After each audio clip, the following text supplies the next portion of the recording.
In this lab, students are tasked with applying Faraday's law to analyze interactions between a falling bar magnet and a tube of aluminum foil and model the observed relationship computationally.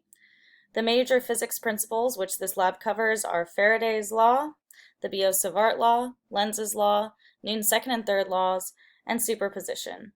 Through my experiment, I found that the average time that the magnet took to fall through the tube of aluminum foil was 1.2 seconds. However, in my computational model, I found the average time to be 2.2 seconds. The procedure for this experiment was to record the time that a magnet took to fall through a tube of aluminum foil with the south side facing upwards initially.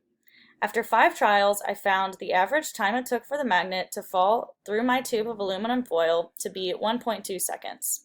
Here I've also included the key measurements which affect my results and are used in my computational model. After inputting constants and computationally creating the tube of aluminum foil as well as the bar magnet, these functions are used to calculate the magnetic field of the magnet and the magnetic flux for the falling magnet by splitting the tube into rings. These functions reflect key physics principles detailed before using the equations shown on the right. The next main piece of my code goes through each ring in the tube and finds the current, magnetic field, and the magnetic force on the magnet using the previous functions I created and the key logic shown in the equations on the right.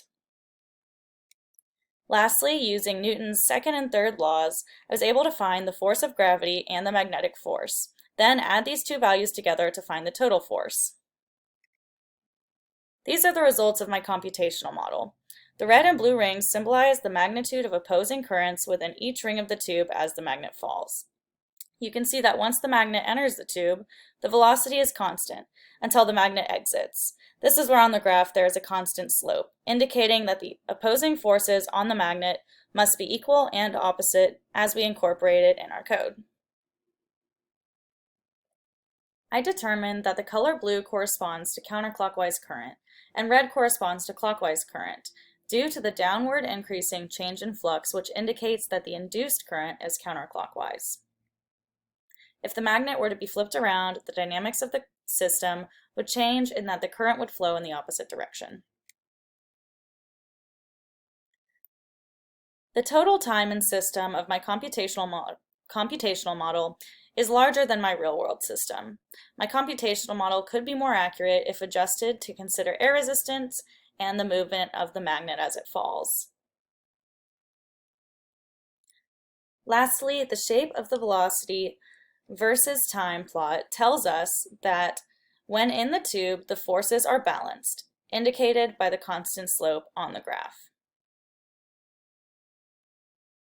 If the resistance of the conductor were reduced as close as possible to zero, the induced current and thus magnetic force would both increase, causing the magnet to fall slower, and therefore the time spent in the system and in the tube would increase.